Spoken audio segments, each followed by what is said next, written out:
Hello students, জ্ঞানজ্যোতি coaching সেন্টারের পক্ষ থেকে তোমাদের সকলকে জানাই আরো একবার স্বাগত।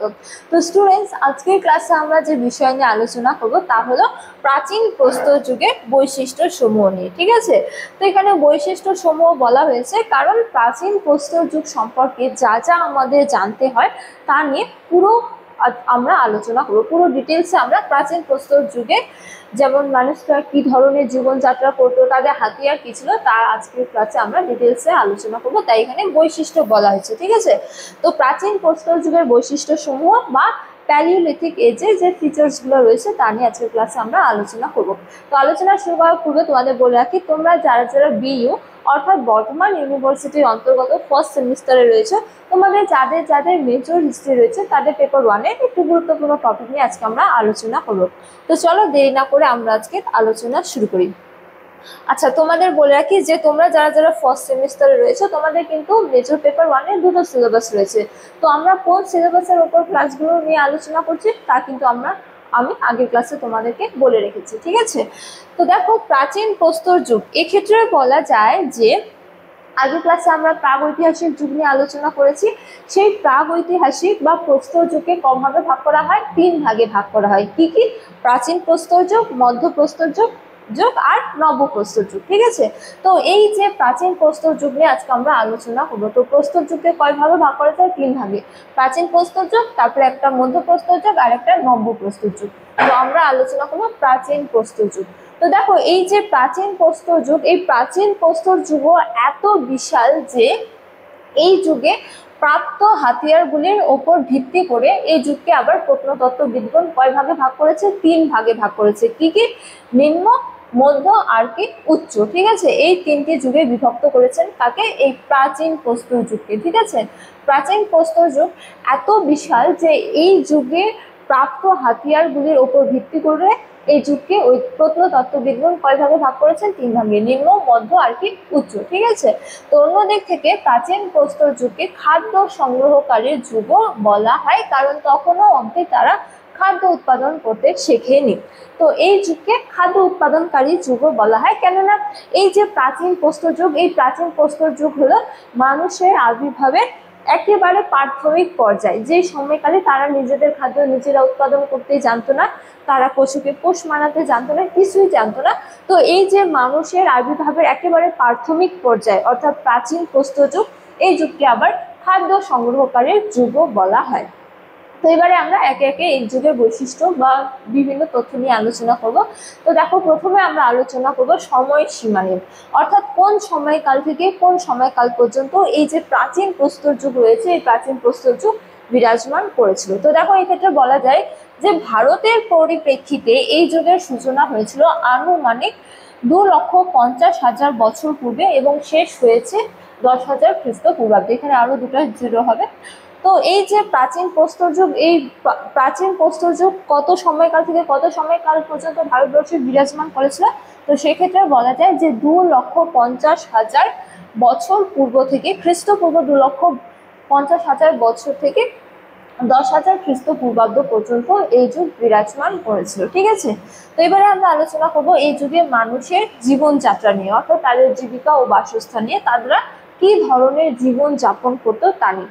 তো দেখো এই ক্ষেত্রে বলা যায় যে প্রাচীন প্রস্তর যুগের মানুষজন প্রধানত ছিল পশু শিকারী ও খাদ্য সংগ্রাহক। ঠিক আছে, তারা খাদ্য উৎপাদন করতে শেখেনি, বন্য পশুকে পোষ মানানোর কৌশল তারা আয়ত্ত করতে পারেনি। জীবন ধারণের উপায় ছিল পশু শিকার করা এবং অরণ্য থেকে ফলমূল সংগ্রহ করতো। ঠিক আছে, তো এই যে প্রাচীন প্রস্তর যুগ, এক্ষেত্রে মানুষের যে জীবনযাত্রা, তারা কি ধরনের জীবন যাপন করতো? তো এক্ষেত্রে বলা যায় যে এই সময়কালে তারা বা এই যুগে তারা নিজেদের খাদ্য নিজেরা উৎপাদন করতে জানতো না।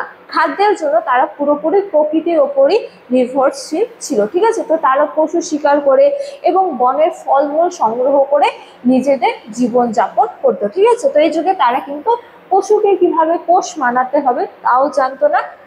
এবং এছাড়াও বলা যায় যে এক স্থানে ফলমূল পশু শিকারের অভাব হলেই অন্য স্থানে চলে যেত। ঠিক আছে, তো এই যুগের মানুষ কোনো স্থানে স্থায়ীভাবে বসবাস করতো না। যাযাবর জীবনযাপন যুগের মানুষ বাসস্থান বানাতে শেখেনি। সাধারণত তারা পাথরের গুহায় আশ্রয় আশ্রয় নিত। এগুলি ছিল তাদের অস্থায়ী বাসস্থান এবং অনেক সময় এরা খোলা আকাশের নিচেও পড়ে থাকতো। ঠিক আছে, তো এই যে প্রাচীন প্রস্তর যুগ, এই প্রাচীন প্রস্তর যুগের মানুষের জীবনযাত্রার ক্ষেত্রে বলা যায় যে তারা খাদ্যের জন্য প্রকৃতির ওপর নির্ভরশীল ছিল। তারা প্রকৃতি থেকে যা পেত, যেমন বনের ফলমূল এবং পশু শিকার করে তারা নিজেদের জীবনযাপন করত। এর পাশাপাশি তারা কিন্তু স্থায়ীভাবে বাসস্থান গড়ে তুলতেও জানতো না।